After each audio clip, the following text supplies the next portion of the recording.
Hey guys, welcome back to Honkai Star Rail. In today's video, we're over on my free-to-play account and we're talking about the massive crunch that you will run into when you get above account level 50. As you can see, I'm level 51. I've had a couple days to sort of get my thoughts around this. So this is not going to be a specific guide. There is two specific things you can do to help alleviate the resource crunch that happens, which is going to be your daily farming route and your simulated universe weeklies, which I'll go into a bit further on. But I wanted to have a discussion about where you hit with free to play. I don't think it's a bad thing. I think it's just part of the game. I honestly think it's good in a way, because if you could just do everything, get everything upgraded instantly, it sort of kills the enjoyment of coming back into the game for me. But let's take a look at it. So like I said, account level 51. And if we look at my characters here, you can see that I've got my new level cap is level 70 for my characters. I got my 3 DPS at level 65. I've got my Natasha Ascended, her level cap 70. Same with my Trailblazer. My March and Asta I have not done yet because I am actually out of experience books and I'm pretty low on credits at 180,000. Now on top of that, if we go and look into something like traces once you get up here, which you can upgrade 2 more times, and we look at this, like these are going to get very expensive to start farming as well. Not to mention the 36,000 credits that it costs to upgrade these along the way. So we get into very, very expensive upgrading and your credit crunch is huge. Now, me personally, credits is something I will never farm. Like being it maybe from dailies and simulated universe, but I can never bring myself to farm it over here.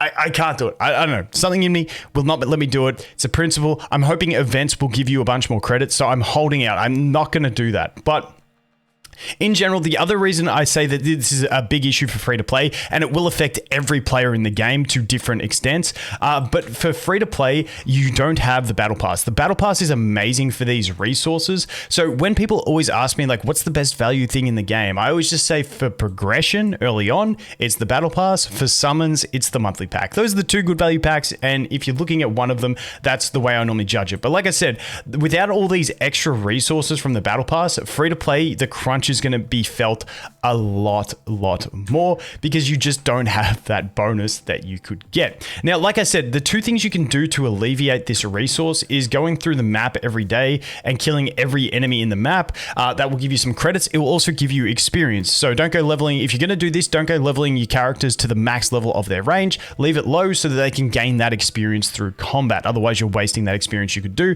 while you're doing the daily farming. I still don't really enjoy this. I would rather just play other accounts with my extra time as opposed to just walk around the whole world. But I know some people that absolutely love the daily farm and it really makes them feel like they're min-maxing. So if you enjoy that, go nuts. Games are about fun, so do whatever you enjoy. The other thing you can do is you can come in here to the simulated universe, and up to 100 times per week, you can defeat either elites or bosses.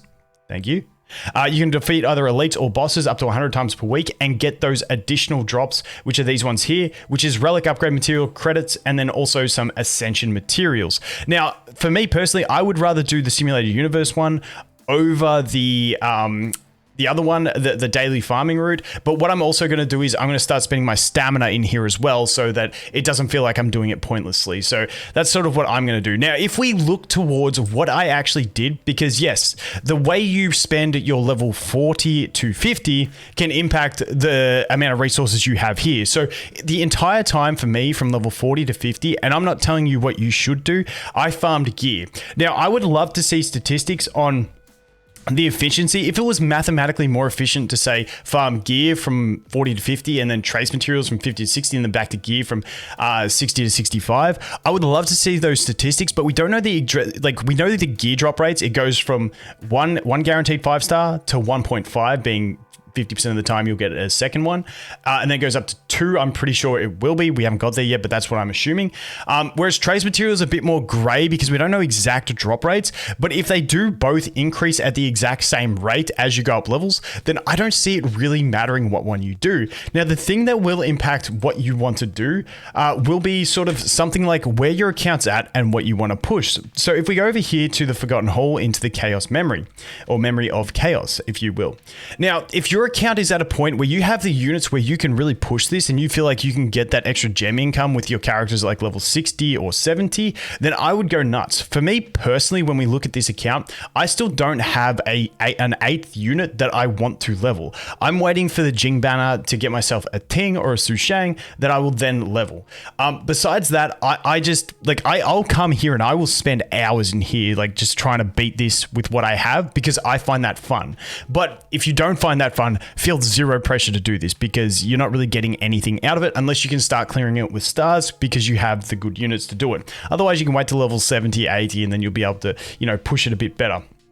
But for me, because my account's not at the point where I'm really going to start making big dents into the memory of chaos, or if it's just something you don't care about, then you can really choose whatever you want to farm. Like I said, if there was a mathematical way to tell, and like we used exact statistics on which thing was more optimal between like trace materials or gear at certain level ranges, then yes, we could make a decisive call. But for me, I'm going to stick to doing what I have fun. So for me, that is going to be relic farming because I enjoy relic farming. I know it sounds stupid, but I do. And for me, I'm going to keep relic farming from here because relic farming for me is kind of like the summoning for other people. It's that RNG, it's that fun. I enjoy every time I finish a run for relic farming when I see a 5-star relic and I get to click on it and see the substats. Then it's got shit substats and I cry. Or it's got good substats but the wrong main stat and I cry. Or it's got the right main stat and it's got great substats, but it's the wrong set, and I cry. But I just enjoy that feeling. So for me, what I'm going to do personally, now I'm not saying you have to do this, I'm just walking you guys through mine, because my assumption is that they upgrade the drop rates of trace materials and gear at the same rate. It's an assumption. If someone has any direct information, please let me know. And if someone does have exact info, I will make a video about that. But basically, farming trace materials at the lower levels is not fun for me, and I don't need them because I can clear everything in the game that I need to, considering I'm not looking at Memory of Chaos. So I'd rather enjoy myself farming gear in these lower levels. Then when I get to the higher difficulties and I can farm like higher grades of the trace, where is it? There it is. So if we, for instance, teleport here, once I can start farming higher levels of this, once my account's at say level 60, and I can farm this one here at Equilibrium 5, then that's when I'll probably do this. The reason for that is that this is the highest drop rates of it, and I know that my traces will be lower up until that point than other people who are farming trace materials. But the two things that I'm considering in this is, one, I wouldn't have the credits to upgrade these traces anyway because I'm so credit starved as it is, and I haven't even ascended all of my characters yet to the new level cap, let alone leveled them up to that level cap. So traces right now, I can't be bothered because of that reason. But also, when I farm them after, like at Equilibrium level 5, it means I have to spend less runs in here and less time in here to get those same upgrades, which doesn't matter just for me personally. Like I said, I enjoy like farming gear. I enjoy seeing a gear drop. There is no enjoyment for me in spending a week just farming trace materials and just seeing trace materials. So that's why I'm going to farm gear, and then I'm going to farm trace materials at their highest drop rates so I can spend the least amount of time looking at them. Now, that is not in any way a logical thing. That is just a purely enjoyment-based thing. But like I said, I don't see any statistics to tell me exactly which one is the most efficient to farm at which level, especially when you're not trying to push content. Now, if you're trying to push the Memory of Chaos, like I said, maybe trace materials may be the play right now.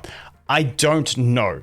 It really just depends on your account, where you're at, and how far you can push, which is unique to every person. But like I said, for me personally, moving forward, I'm just going to keep farming gear. After level 60, I'll come back and I'll do my traces, because right now, I'm not stressed about Memory of Chaos. Everything else in the game, I can do very comfortably. I can farm all of the, with just my free-to-play team, I can farm all of the simulated universes at their current difficulty.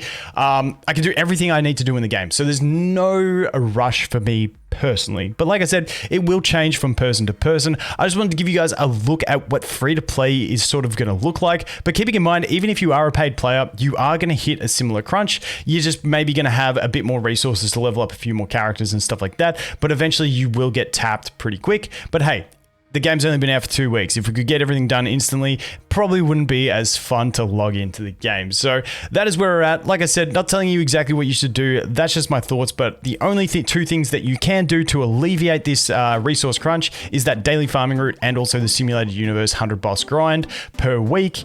But if you don't enjoy it, don't burn yourself out. Anyway, guys, that is going to be it for this one. Thanks for watching. Hope you have an awesome day, and I'll look forward to seeing you in the next one. Cheers.